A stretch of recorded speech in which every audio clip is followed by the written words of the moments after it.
डर एक एहसास में आपका स्वागत है। इस चैनल पर आपको सुनने को मिलती हैं डरावनी और सच्ची भूतिया कहानियाँ। अगर आपको ऐसी ही वीडियोस देखना पसंद है तो हमारे इस चैनल को सब्सक्राइब करना ना भूलें। तो अब बढ़ते हैं आज की कहानी की ओर।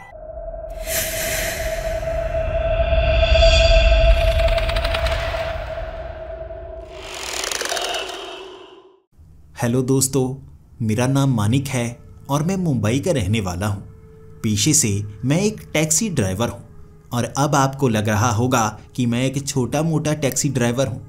कभी भी किसी को छोटा नहीं समझना चाहिए, क्योंकि किसी ने बड़ी मुश्किल से कुछ पैसे कमाए होते हैं और किसी ने बड़ी आसानी से ढेर सारे पैसे कमाए होते हैं। लेकिन इज्जत तो हर किसी की करनी चाहिए ना। मैं अपनी भी इज्जत करता हूँ, दूसरों की भी इज्जत करता हूँ और खुद भी अपनी इज्जत चाहता हूँ। मेरा बचपन ज़्यादा अच्छा नहीं रहा था।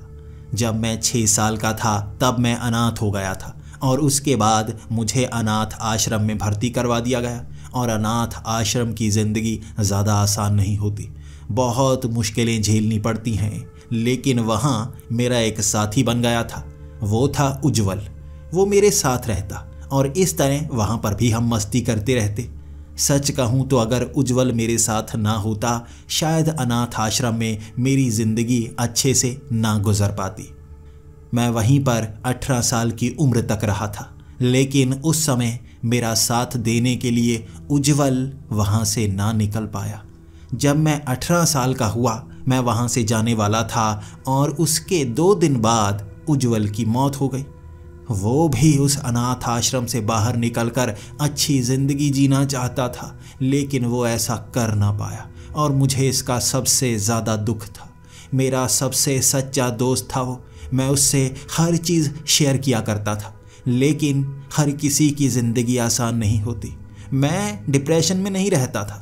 मुझे लगता था बाहर की ज़िंदगी आसान होगी, जैसी भी होगी मैं काट लूँगा, धीरे धीरे पैसे कमाऊँगा और एक ना एक दिन अमीर बन ही जाऊँगा।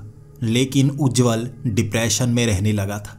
उसे लगने लगा था अनाथ आश्रम से बाहर निकलकर वो ज़िंदगी जी नहीं पाएगा और इस अनाथ आश्रम में 18 साल के होने के बाद आप रह नहीं सकते। आपको अपनी ज़िंदगी खुद जीनी पड़ती है। और उज्जवल बहुत ज़्यादा डिप्रेशन में जाने लगा था। पिछले 3-4 सालों से ही उसे बहुत ज़्यादा डिप्रेशन होने लगा था। वो लोगों से झगड़ा किया करता और मैं उसके झगड़े ख़त्म करता। उसने उस अनाथ आश्रम में कई लोगों को पीटा था। वो चाहता था उसे वहीं पर रखा जाए। इसीलिए एक बार एक लड़के की उसने गर्दन इतनी ज़्यादा घोंट दी थी कि वो मरने ही वाला था।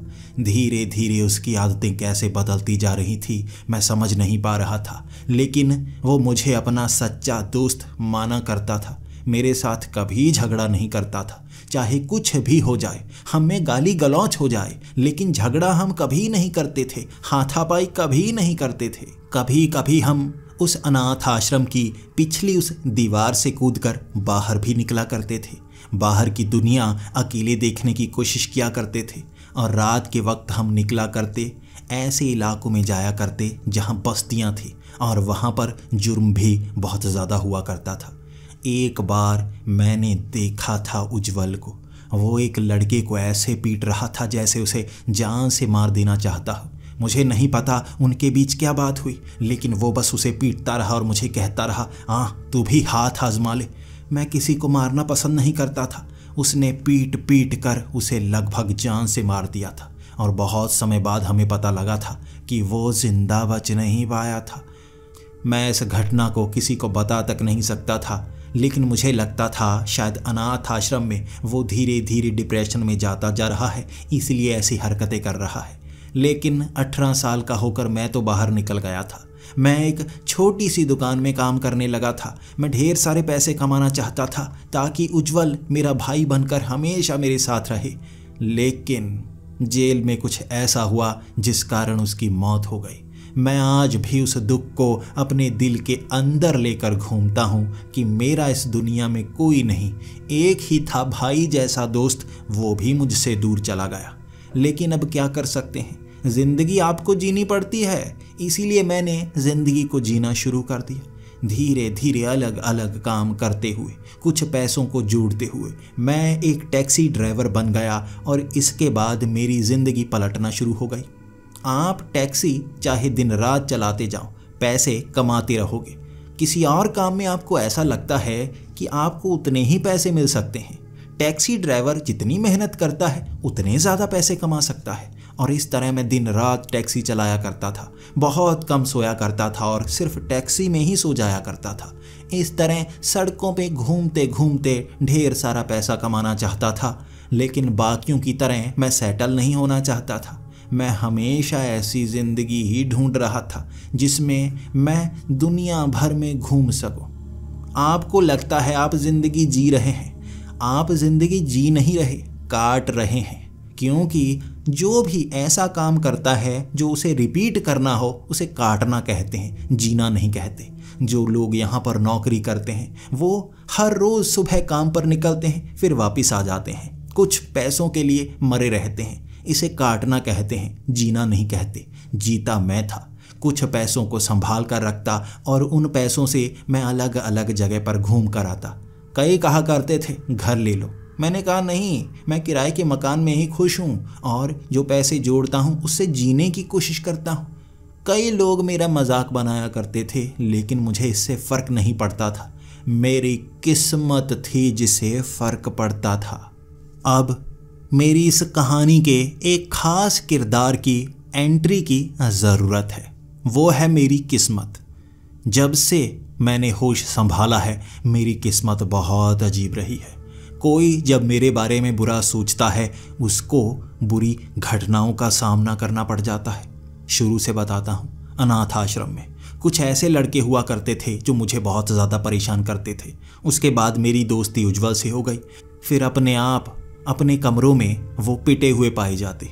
वो कहते कोई वहाँ जाता है उन्हें पीट कर आ जाता है। मेरा मानना था ये उज्जवल कर रहा है, लेकिन कई बार उज्जवल उस अनाथ आश्रम से बाहर गया हुआ होता तब भी उनकी कोई पिटाई कर देता। इस तरह कभी मैं समझ नहीं पाया मेरी कौन मदद कर रहा है। अनाथ आश्रम से बाहर भी कुछ ऐसा ही हुआ। कुछ लोग जो मेरा मजाक बनाया करते थे उनके साथ बुरा होता गया। कोई उन्हें पीट जाता, कोई जेल में चला जाता, कोई मर जाता। मेरी किस्मत लोगों को मार भी रही थी। एक बार एक गुंडे से मेरा झगड़ा हो गया था। वहाँ लगभग 15 लोग थे। अब मैं 15 से लड़ नहीं सकता था। मैंने लड़ने की कोशिश की, लेकिन उन्होंने मुझे बहुत पीटा और मुझे धमकाने लगे, तुझे ये इलाका छोड़ना होगा, तुझे ये टैक्सी छोड़नी होगी। मैं रो रहा था। उस रात टैक्सी में ही सोया था। मैं अपनी टैक्सी को छोड़ना नहीं चाहता था, लेकिन अगली सुबह मुझे खबर मिली उसकी मौत हो गई। घर में वो पंखे से लटका हुआ पाया गया। सबका मानना था कि उसने खुदकुशी कर ली, लेकिन उसके जान पहचान वाले, उसके दोस्त सब कह रहे थे उसने खुदकुशी नहीं की, किसी ने उसे मारा है। वो तो बहुत खुश था, उसे तो खुद पर गुमान था, वो कभी खुदकुशी कर ही नहीं सकता था। ऐसी है मेरी किस्मत। जब मेरे बारे में कोई बुरा सोचता है ये किस्मत उस पर बेरहमी से टूट पड़ती है। इस बात की बहुत खुशी है। अब इस किस्मत की बात नहीं करते, अब मेरी बात करते हैं।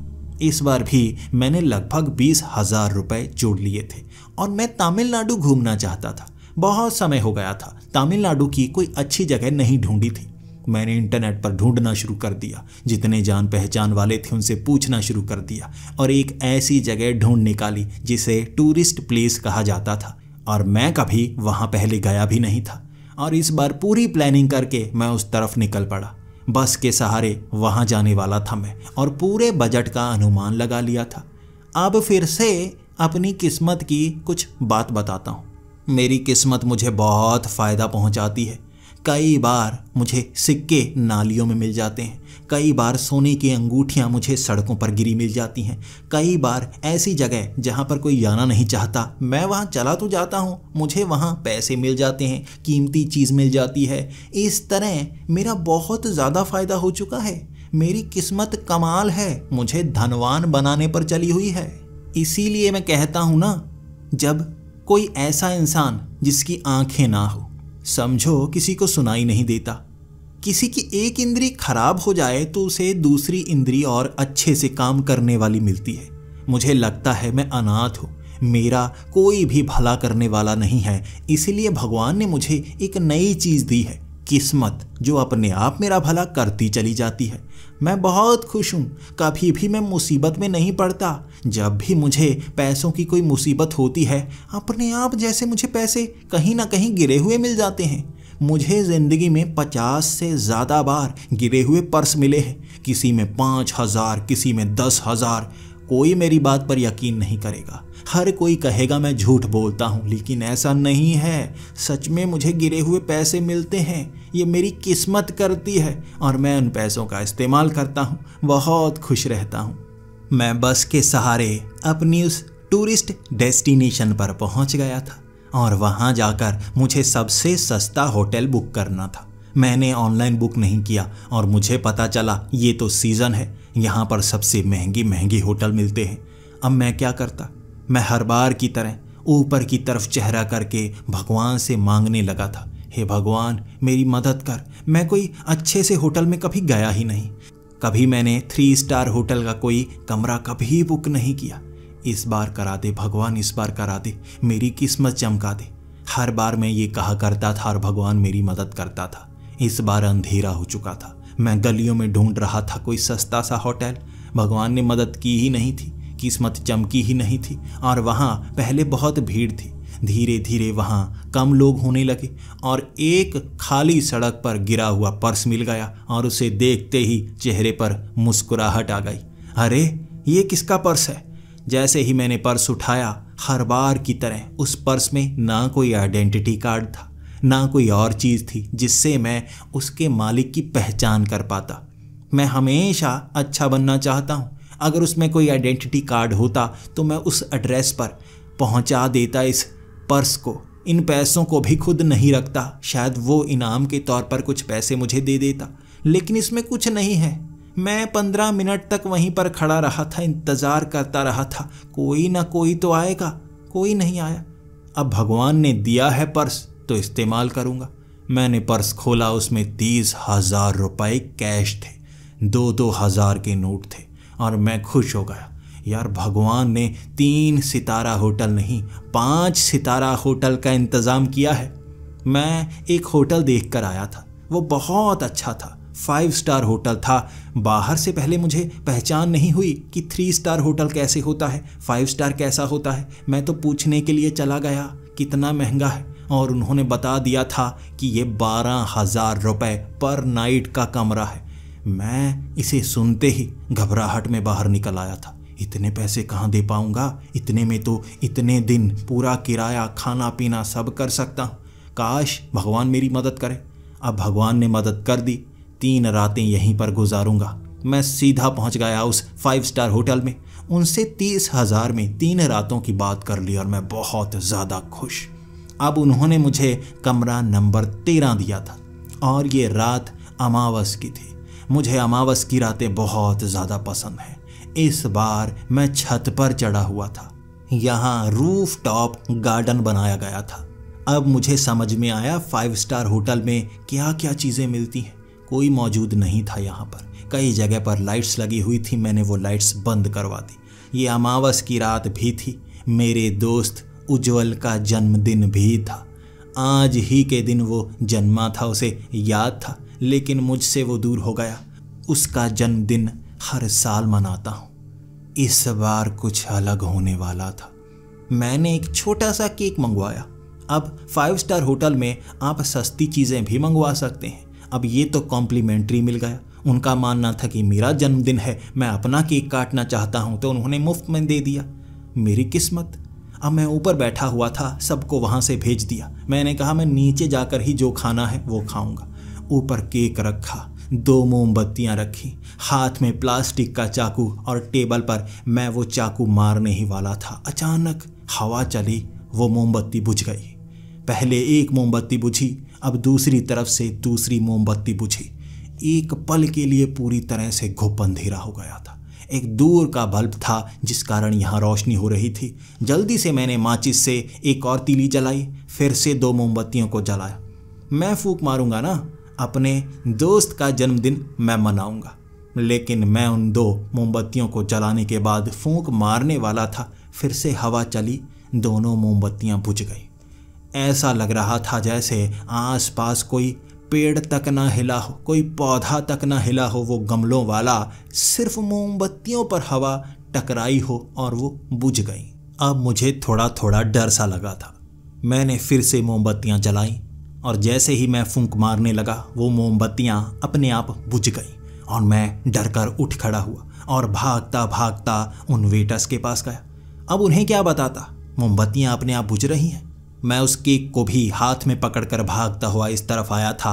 आधा केक पीछे गिर गया, मोमबत्तियां पीछे गिर गईं और वो मेरे मुंह की तरफ देख रहे। अब मैंने बात घुमाकर कह दिया, ये केक तुम खा सकते हो, मैंने बर्थडे मना लिया है और मैं मीठा कम ही खाता हूँ, तुम लोग शेयर कर सकते हो। वो खुश थे और मैं भागता हुआ अपने कमरे की तरफ गया। आज एहसास हुआ था उन चीज़ों का जिसके बारे में लोग कहते हैं भूत होते हैं। मैं कभी नहीं मानता था कि भूत होते हैं। भूत हो ही नहीं सकते, ऐसी शक्ति तो मौजूद ही नहीं जिसका कोई सबूत ना हो। हाँ, आज सबूत मिल रहे थे मुझे। मैं उस कमरे में गया था। 5 स्टार होटल में आपको क्या क्या नहीं मिलता। मुफ्त खाना मिलता है और बाथटब जहाँ नहाने में बहुत ज़्यादा मज़ा आता है। आज रात को नहा कर सोऊंगा, इसीलिए जल्दी जल्दी कपड़े उतार कर मैं बाथटब में लेट गया। अब पानी में डालने वाला साबुन भी बहुत अच्छा था, उसे बॉम्ब कहा जाता था। बीच में डालो, तेज़ी से बुलबुले निकलते हैं और झाग ही झाग कर देता है। इस तरह वो घुलता गया, झाग बनती गई और वो झाग ऐसे बनी हुई थी जैसे एक आकार बना हुआ हो। उस झाग का चेहरा बना हुआ देखा मैंने, 2 आंखें, एक मुंह। वो झाग ऊपर की तरफ उठ रही थी, जिसे देखकर मैं घबरा सा गया और मैं अब उस झाग से बाहर निकला अपने बेडरूम की तरफ। दिल की धड़कन तेज हो गई थी। क्या मुझे एक भ्रम हुआ है या सच में उस बुलबुलों के अंदर कोई था? मैं फिर से बाथरूम गया। वो बुलबुले अब एक अलग आकार ले चुके थे, एक पहाड़ी सी बन गई थी। अब मैंने पास में रखा वो डंडा उठाया, झाग में वो डंडा मारा। मैं झाग में डंडे को मारता रहा और उस झाग में मुझे महसूस नहीं हुआ कोई इंसान हो। अब डर खत्म हो गया था। मुझे लगा मुझे फिर से नहाना होगा। मैं बाथटब में फिर से लेट गया। अब मेरी नज़रें उन बुलबुलों पर थी। हर बार जब कोई बुलबुले टूटते हैं एक नया आकार बनता है और मुझे लग रहा था जैसे इन बुलबुलों से भयानक भयानक आकार बन रहे हों। मेरा दिमाग तो वैसे ही डर रहा था, इनमें आकार तो बनते ही रहते हैं ना। तब मुझे महसूस हुआ जैसे मेरी टांग के पास कुछ रेंग रहा हो। मैं हिलने ही वाला था, तभी उसने मेरे पाँव को जकड़ लिया। ये क्या चीज़ थी? कोई जानवर था, कोई इंसान था, कोई कीड़ा था, क्या था? लेकिन मेरे पैर को पकड़ लिया था और मैं उस बाथटब से बाहर नहीं निकल पा रहा था। कोशिश की थी मैंने छलांग लगाकर बाहर निकलने की, लेकिन मैं निकल नहीं पाया। तभी मेरा दिमाग चला, क्यों ना मैं नीचे से वो बटन को खींच दूं जिससे सारा पानी निकल जाए, फिर पता चल जाएगा क्या चीज़ है। मेरा पैर किसी तार में तो नहीं फंसा। जल्दी से मैंने बटन को दबाया और एक झटके में पानी निकलने लगा। अब ये पानी जैसे जैसे निकलता गया मुझे नज़र आना चाहिए था वो पैर किसने पकड़ा है, लेकिन ये झाग, पानी तो निकल गया, झाग वैसी की वैसी बनी रही। और उसके बाद मैंने अपने पैर को झटकना चाहा, छुड़ाना चाहा, मेरा पैर नहीं छूटा। दूसरे पैर से मैंने झाग को हटाया। ये एक हाथ था जो बाथटब के नीचे से निकला था। काले रंग का ये हाथ, मेरा पाँव इसने जकड़ रखा था और मैं देखते ही सन्न हो गया। पास में ही मेरे एक छोटी सी लकड़ी पड़ी थी। मुझे नहीं पता बाथरूम में इसका क्या काम था, लेकिन उसे उठाकर मैंने हाथ पर मारना शुरू कर दिया और जैसे ही मैंने पहली बार मारा वो हाथ गायब और उस डंडे से मैंने अपने पाँव को ही बहुत ज़्यादा पीट दिया था। मेरा पैर, मेरा अंगूठा बहुत ज़्यादा दर्द करने लगा और अब मेरा पैर छूट चुका था। अब अपना पाँव मैंने उस बाथटब से निकाला और मैं बेडरूम की तरफ बिना कपड़ों के ही भागा। मेरी सांस बहुत ज़्यादा तेज़। क्या ये सच है या नहीं? कैसे बाथटब से हाथ निकल सकता है? 20 मिनट तक मैंने खुद को संभाल लिया था। उसके बाद देखने के लिए गया। अब सारे बुलबुले खत्म हो चुके थे और उस बाथटब में कोई छेद नहीं। ऐसा कैसे हो सकता है? मैंने तो शराब तक नहीं पी थी तो ये भ्रम कैसे? मैंने पूरे बाथटब पर हाथ लगा लगा कर देखा, कुछ नहीं था। क्या ये एक ऐसी कल्पना थी जो मेरे दिमाग में नजर आई और मैंने अपने पैर को पीट डाला? किसको बताऊं मैं कभी अपने राज किसी को बताया नहीं करता था ताकि कोई मेरा फ़ायदा ना उठा ले, और इस बार घबराहट के मारे किसी को बताने का मन कर रहा था, लेकिन कोई जान पहचान वाला यहाँ मौजूद नहीं। अब मैंने तौलिए से शरीर को साफ किया और मैं बेडरूम में आ गया था। अब मैं बेड पर लेट गया और ये सोचने लगा, ये मेरा भ्रम था या सच्चाई? ये दिमाग में घूमे जा रहा था। और उसके बाद मेरे बेड के पीछे लगी वो बड़ी सी पेंटिंग। अचानक वो पेंटिंग बाहर की तरफ फूलने लगी। मैं देख रहा था ये क्या हो रहा है, क्या पीछे से कोई हवा भर रही है? लेकिन मैंने पंखा तो बहुत हल्का लगाया हुआ था ना। वो अपने आप पेंटिंग आगे की तरफ फूले जा रही थी और एक खास जगह से जैसे अपने आप सिलवटें पड़ने लगी। तभी एक उंगली छेद बनाकर बाहर निकली। तो ये पेंटिंग इसलिए फूल रही थी क्योंकि पीछे से कोई धक्का लगा रहा था। उंगली बाहर आ गई थी। मैं दीवार से सट गया था और चीखना चाहता था, बचने के लिए चीख मारना चाहता था। मुंह खुला, आवाज़ नहीं निकली, और सामने से ये उंगली हाथ में बदल गई और 2 हाथों ने वो पेंटिंग को फाड़ा और एक पूरा का पूरा शरीर उस पेंटिंग से बाहर। जला हुआ ये चेहरा, सड़ा हुआ ये शरीर, लेकिन मैं पहचान पा रहा था ये कौन है। मेरा दोस्त उज्जवल। उज्जवल की आत्मा उस पेंटिंग से बाहर निकलकर मेरे सामने खड़ी हो गई थी और मेरी ज़बान सूख चुकी थी। तब मुझे याद आया, इसका जन्मदिन है ना आज इसका 30वां जन्मदिन है, इसीलिए तो ये बाहर नहीं आया, इसीलिए ये जिंदा तो नहीं हो गया। कोई खास कारण हो सकता है। वो चलता चलता मेरे करीब आया। ये लाश थी जो मेरे सामने खड़ी थी और उसने बस यही कहा, मैं आ गया हूँ तुम्हें ले जाने के लिए। मैं क्या कहता, बोलने की कोशिश की मैंने, लेकिन मेरा गला बिल्कुल बंद पड़ चुका था, आवाज़ नहीं निकल रही थी। मैं बस उसे देखता रहा और कुछ समय बाद एक झटके से वो गायब। अभी आंखों के सामने था और मैंने पलक झपकी और वो गायब हो गया और मैं इधर उधर देखता रहा। फिर मेरा ध्यान पेंटिंग पर पड़ा। पेंटिंग सही सलामत थी। मैंने जल्दी से जाकर पहले उस पेंटिंग पर हाथ लगाया। सच में ये फटी थी या बस एक भ्रम था? पेंटिंग पर मैं हाथ लगाता रहा और कहीं पर एक सिलवट तक न नजर आई। फिर मैं अपने कमरे से बाहर गया और उसके बाद मैं वहीं एक होटल में काम करने वाले आदमी के पास पहुंचा और उससे बात करने लगा। पहले तो मजाकिया तौर पर मैंने उसे एक च्युइंगम दी, क्योंकि सीधे मैं किसी भूत की बात करता तो पागल साबित हो जाता और इस तरह उन्हें लगने लगता कोई पागल हमारे इस 5 स्टार होटल में आया है, कहीं मुझे बाहर ना निकाल दे। ये डर भी था मेरे अंदर, क्योंकि कभी 5 स्टार होटल में आया नहीं था। मैं इतना अमीर नहीं था, बड़ी मुश्किल से वो पैसे मिले थे, उनसे यहाँ पहुँच पाया था मैं। फिर मैंने उससे बात करना शुरू की। देखो, मुझे इस होटल के बारे में कुछ जानना है। तो वो कहने लगा, बिल्कुल सर, बताइए क्या जानना चाहते हैं। मैंने कहा, क्या आप यकीन करते हैं कि जो 13 नंबर कमरा है वो किसी को मिलना नहीं चाहिए? तो वो कहने लगा, नहीं सर, ऐसा तो कुछ नहीं होता, कई होटल्स में 13 नंबर कमरा होता है। फिर मैं कहने लगा, अरे नहीं, वो बात नहीं थी। वो मैंने सुना था कि 13 नंबर कोई मनहूस होता है, इसमें कोई भूत वूत होते हैं। तो वो कहने लगा, क्या सर आपको कुछ महसूस तो नहीं हुआ? आप बताइए, आपको कुछ लगा तो नहीं? मैंने कहा, नहीं, लगा कुछ नहीं, वैसे पूछ रहा था इस होटल में भी कोई भूतिया घटना होती है यहाँ पर, या 13 नंबर कमरे में, कुछ जानना था बस मुझे। तो उसने कहा, नहीं सर, कभी भी किसी भी कस्टमर ने ऐसी कंप्लेंट की ही नहीं। 5 स्टार होटल में हमारे जो रूल्स हैं बहुत सख्त हैं। अगर किसी को कोई परेशानी हो तो हम सहूलतें देते हैं। क्या आपको कोई प्रॉब्लम तो नहीं हो रही? मैंने कहा, नहीं, कोई प्रॉब्लम नहीं हो रही, मैं तो वैसे ही जानना चाहता था। ये बात कहकर मैं जैसे ही वापस अपने कमरे में पहुंचा, तब कुछ आवाज़ें दीवारों से आ रही थी। ठक ठक की आवाज़। मुझे महसूस हुआ जैसे ये आवाज़ दीवार के दूसरी तरफ से आ रही हो।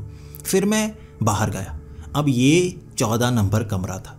मैंने उसका दरवाज़ा खटखटाया। अब 2-3 बार दरवाज़ा खटखटाया, उसके अंदर से एक बूढ़ा आदमी बाहर आया।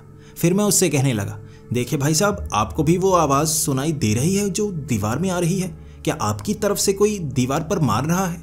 तो उसने कहा, नहीं, ये बात तो मैं तुमसे पूछने आने वाला था। मैं नीचे फ़ोन लगा के कह भी रहा था, आवाज़ें ऐसी आ रही हैं, क्या तुम्हें भी वो आवाज़ सुनाई दी? मैंने कहा, हाँ, मुझे भी वो आवाज़ें सुनाई दी। आपकी और मेरे कमरे के बीच वाली जो दीवार है, वहाँ से आवाज़ आ रही है। उस बूढ़े ने कहा, बिल्कुल, वहीं से मुझे भी आवाज़ सुनाई दी है। अगर आवाज़ मेरी तरफ भी आ रही है, उसकी तरफ भी आ रही है, तो दीवार के बीच से आवाज़ निकल कहाँ से रही है? मैंने उस बूढ़े आदमी को कहा था कि तुम यहाँ पर काम करने वाले किसी से बात करो, उससे कहो कि ये सब हो रहा है, तो वो कुछ ना कुछ तो ज़रूर करेंगे। तब उसने यही सब वहाँ पर मैनेजर को कहा था कि दीवारों से आवाज़ आती है। मैंने उसको कहा था कि बड़ा चढ़ाकर कहना, वरना वो तुम्हें पागल समझेंगी। उसने बड़ा चढ़ाकर कहा और बाद में मैनेजर ने कहा कि आपका कमरा बदल दिया जाएगा, आपको दूसरा कमरा मिल जाएगा। इस तरह मैं भी अपने कमरे में जा चुका था, वो भी अपने कमरे में चला गया। लगभग 1 घंटे बाद बाहर से चीखों की आवाज़ सुनाई देने लगी। मैं भी अपना दरवाज़ा खोलकर बाहर गया और बाहर जाकर देखा, बाहर लोग भाग रहे थे। मैंने कहा, क्या हुआ? तब मैनेजर ने कहा, आपके साथ वाले कमरे में वो बूढ़े आदमी की लाश मिली है। मैं घबरा गया था कि पूछूं तो क्या पूछूं। सच में मेरा दोस्त उज्जवल आ तो नहीं गया जिसने उसे मार दिया? अब मैं क्या करूं? मुझे मारने के लिए वो मेरे पास भी आएगा। वो गुस्सैल हुआ करता था, झगड़ालू हुआ करता था, लेकिन मेरा दोस्त था। मरने के बाद कोई दोस्त नहीं रहता। वो यकीनन मुझे अपने पास लेने के लिए आया है। वहाँ पर 15 मिनट में ही पुलिस पहुँच गई और पुलिस जैसे ही अंदर गई थी, मैं भी उनके साथ अंदर, मैनेजर भी अंदर और कई लोग अंदर। उस बूढ़े की लाश बाथ टब में लेटे हुए मिली। उसका मुंह पानी के अंदर था। शायद वो बाथ टब में घुसा लेकिन बेहोश हो गया और वहीं डूबकर उसकी मौत हो गई। सांस नहीं ले पाया वो। अब पुलिस वालों का ये कहना था, लेकिन इन्वेस्टिगेशन चल रही थी। अब उस मैनेजर ने भी कहा, इन्हें आवाज़ें सुनाई दे रही थी अलग अलग जगह से, और मैं पुलिस को कुछ कहना नहीं चाहता था ताकि मुझे इस केस में घसीट ना लिया जाए, इसलिए मैं तो चुपचाप रहा। भले ही मैं जानता था ये किसने किया हो सकता है। वहाँ क्राइम सीन की फ़ोटोज़ ली जा रही थी, सब कुछ चेक किया जा रहा था। वहाँ सीसीटीवी फुटेज निकाली जानी थी, लेकिन कैमरे बंद थे, इसीलिए पुलिस हर तरफ पूछ रही थी।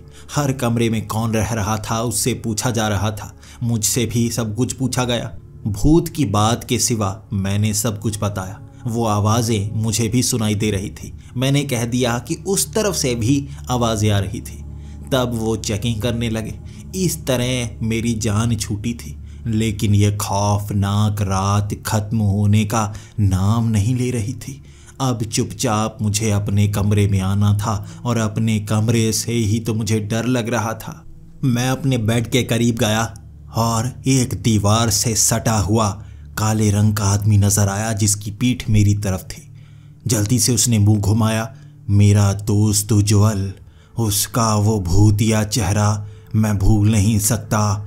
मेरे करीब आने लगा था और मैं बेड पर बैठ गया था। घबरा गया था, ना मैं चीख सकता था। अगर मैं ऐसी कोई बात करता पुलिस वालों को मुझ पर शक होने लगता, इसीलिए अब मैं चुपचाप बेड पर कांपता हुआ बैठा हुआ था। उज्जवल चलता हुआ मेरे करीब आया और कहने लगा, तुम्हें मेरे साथ आना होगा, समय बर्बाद मत करो, जल्दी करो, तुम्हें मेरे साथ आना होगा। अब मैं जल्दी से उस कमरे से बाहर निकला। चुपचाप मैं लॉबी में भागने की कोशिश कर रहा था, तभी चीखों की आवाज़ फिर से सुनाई देने लगी। नीचे जब मैं गया तब कहा जा रहा था, किसी ने मैनेजर पर हमला किया है, किसी ने पीठ पीछे से मैनेजर पर हमला किया, किसी तेज धार हथियार से। अब इसे मैं उज्जवल से जोड़ूं या ना जोड़ूं मैं नहीं जानता था, लेकिन मुझे इतना पता चल गया था, मुझे यहाँ से निकलना होगा। जब से मैं इस होटल में आया हूँ तब से गड़बड़ होना शुरू हो गई है। ये होटल ही मनहूस है, मुझे इस होटल को छोड़ना होगा। लेकिन वहाँ पुलिस चप्पे चप्पे पर थी। यहाँ पर किसी को भी वो छोड़ने को तैयार नहीं थे। कोई बाहर नहीं जाना चाहिए, सुबह तक ये उन्होंने कहा हुआ था, लेकिन मुझे तो बचकर निकलना ही था। तब नीचे वाली सीढ़ियों के पास एक खिड़की थी जो बाहर एक पाइप के सहारे नीचे तक पहुंचने वाला एक रास्ता बना रही थी। इसलिए मैं खिड़की से बाहर निकला, पाइप से लटका होटल से बाहर। तब जाकर सांस आई। अब मैं बचा उज्जवल से। कोई बात नहीं, कह दूंगा मैं डर गया था, कह दूंगा कोई भूत है। अब पूरी रात में उज्जवल किसी और को भी नजर आएगा ना कोई तो बयान देगा। सुबह देखूंगा जो होता है। अब मैं उस होटल से भागने लगा था आगे की तरफ। मुझे नहीं पता था उज्जवल क्या बन गया है।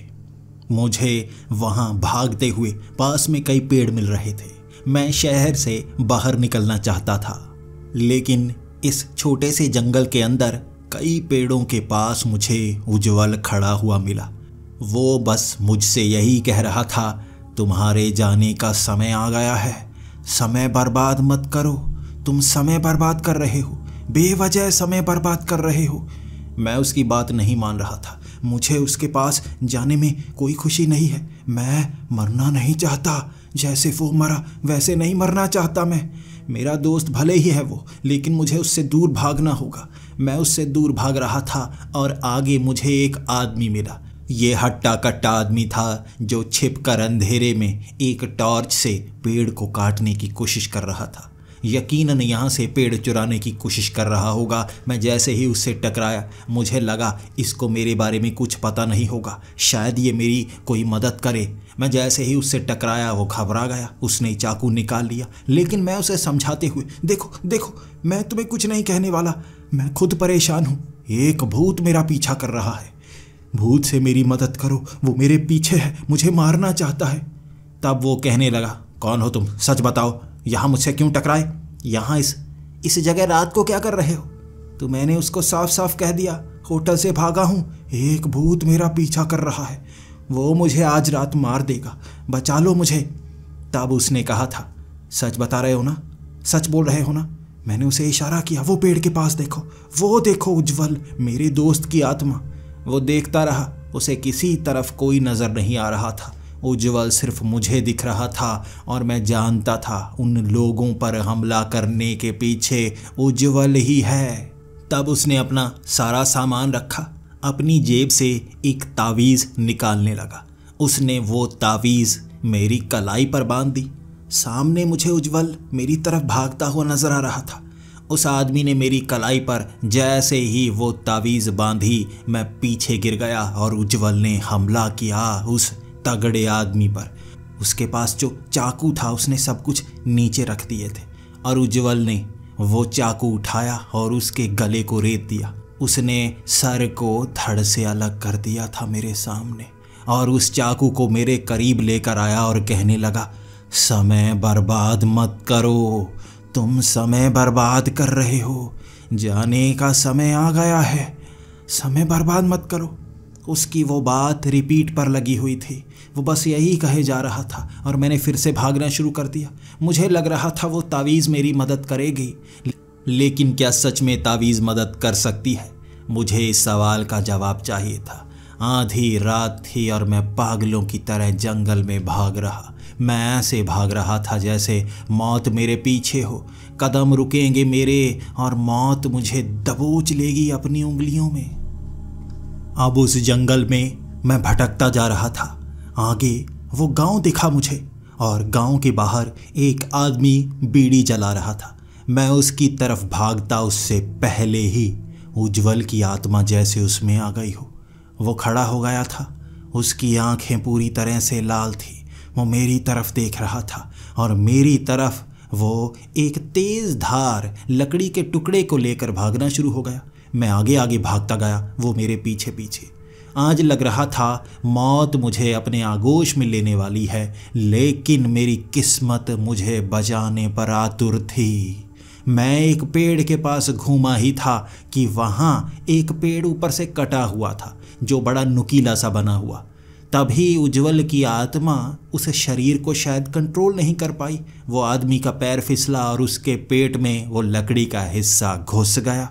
अब जब लकड़ी का हिस्सा उसके पेट में घुसा हुआ था, वो हिलने की कोशिश कर रहा, लेकिन खून इतना बहा कि वो लाश बन गया। अब मैं कहीं अकेले में भागना चाहता था, इस रात को अकेले बिताना चाहता था, इंसानों से दूर। वो आत्मा शरीर में प्रवेश कर सकती है, मुझे मार सकती है, बस मेरे शरीर में प्रवेश ना कर ले। और वहाँ कई सारी टॉर्च की रोशनी आनी शुरू हो गई। ऐसा लग रहा था जैसे चारों तरफ से रोशनियाँ मुझ पर पड़ रही हों। ये क्या हो रहा है, ये क्या हो रहा है? मैं वहाँ बस भागने की कोशिश कर रहा था। तभी किसी ने गोली चलाई और कहा, तुम्हें रुकना होगा, हिलना मत, हिलना मत, यहीं पर रुक जाओ। मैं वहीं पर रुक गया। ये टॉर्च की रोशनी थी। कई पुलिस वाले मुझे घेर कर खड़े हो गए थे और मुझे तब महसूस हुआ था मैं बच गया। काश मैं उस होटल में ही होता, भागा ना होता तो मुझे ऐसी नौबत ना देखनी पड़ती। लेकिन शुक्र है भगवान का, मेरी किस्मत उन्हें मेरे पास ले आई थी। मैं ज़मीन पर बैठ गया, लेकिन उन्होंने मुझे हथकड़ियाँ लगाईं और मुझे एक वैन में बिठाकर ले गए वो सीधा पुलिस स्टेशन में। वो रात मेरी पुलिस स्टेशन में निकली और मैं खुश था। आखिरकार मैं बच गया। अगली सुबह इंटेरोगेशन स्टार्ट हो गई। वो मुझसे पूछ रहे थे, तुम होटल से क्यों भागे?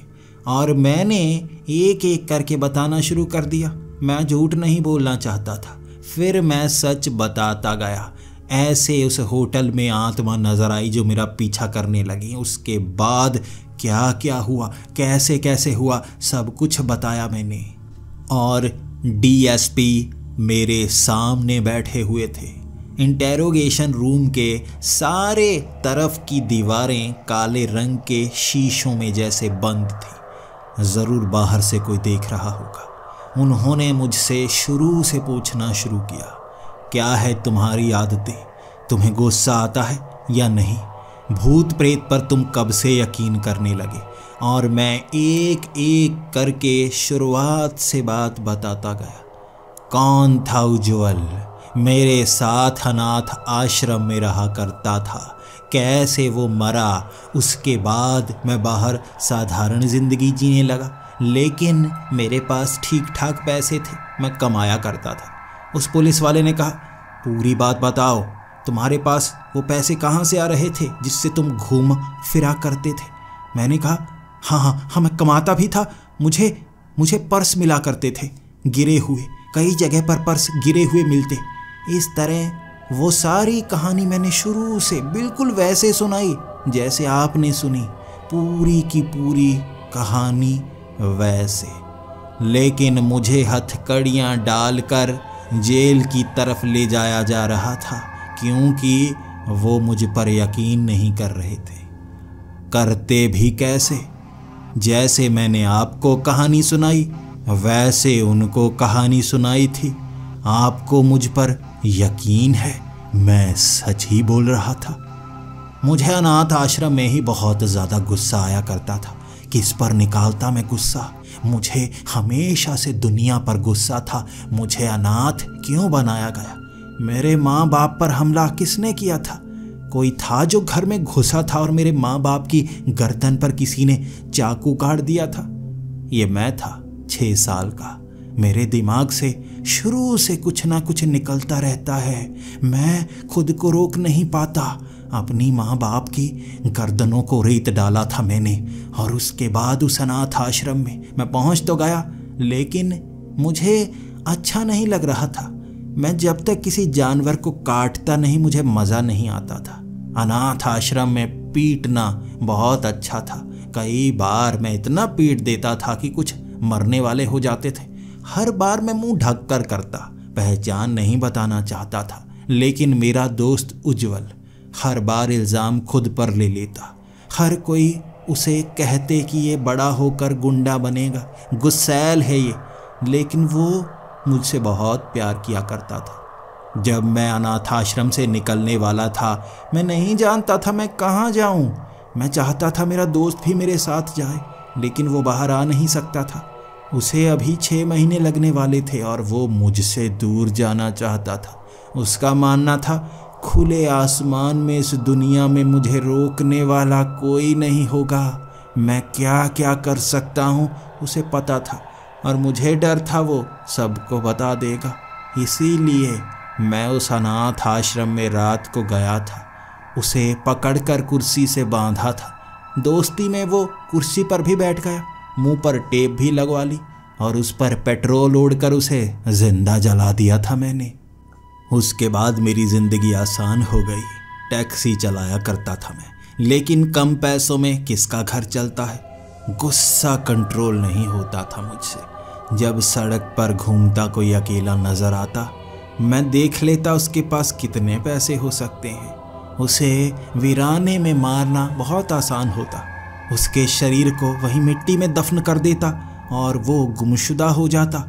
आपको क्या लगता है सड़कों पर इतने पर्स गिरे हुए मिलते हैं? किसी को मारकर जेब से पर्स निकालना बहुत आसान होता है। मैं इस तरह किया करता था। वो पर्स मुझे सड़क पर मिला करते थे। इसके बाद ज़िंदगी जीता गया। मैं ये सब करता गया और उस टूरिस्ट डेस्टिनेशन पर आपको क्या लगता है उज्जवल ने मारा था उस बूढ़े को? वो आत्मा उस दिन मुझे नजर आ रही थी। वो कह रही थी मेरे साथ चलो। मेरा भ्रम था या सच्चाई मैं नहीं जानता, लेकिन मैं गुस्से को किस पर निकालता, आत्मा पर थोड़े ना निकाल सकता था। मैंने कैमरे बंद किए, उस बूढ़े को मार डाला। पुलिस ने घेर लिया था चारों तरफ से होटल को और बाद में पता चला वहाँ और कैमरे भी थे। मैं फंस ना जाऊं इसलिए भागना ही सही समझा। पहली बार सबूत छोड़ा था मैंने। ये गलती मैंने की थी, वीरान जगह पर नहीं मारा उसे, ऐसी जगह पर मारा जहाँ कैमरे लगे थे। फिर जंगल में भागा मैं। जंगल में भागकर वो आदमी मिला। अब क्या करता, उस पर गुस्सा निकाला। फिर एक और आदमी मिला, उस पर गुस्सा निकाला। उज्जवल की आत्मा मुझे अब भी रोक रही थी। मैं क्या करता, मैं रुकने वाला नहीं था। फिर पुलिस ने मुझे पकड़ा और जो कहानी मैंने आपको सुनाई वो कहानी पुलिस को सुनाई थी। भूत पर वो यकीन ही नहीं कर रहे थे। अब मैं फंस चुका हूँ, खुद को कैसे बचाता अब जान गया हूँ। जेल में रहूँगा तो मैं शायद फिर से रुक कर ही कुछ कर पाऊँगा, लेकिन वो सारे कत्ल का राज अब उनके सामने आ चुका था। वो जान चुके थे कौन है जो दिमागी संतुलन खो चुका है और लोगों को मारना पसंद करता है। सजाए मौत मिल चुकी है मुझे। 15 दिनों में मुझे फांसी के फंदे पर लटका दिया जाएगा, लेकिन सच्चाई कम लोग ही जानते हैं। कितने कत्ल किए कोई जान नहीं सकता। और आपको भी ये कहना चाहूँगा, भूतों की कहानियों पर इतनी आसानी से यकीन मत कीजिए। कई बार वो शैतान कोई दूसरी दुनिया के नहीं, इसी दुनिया के होते हैं।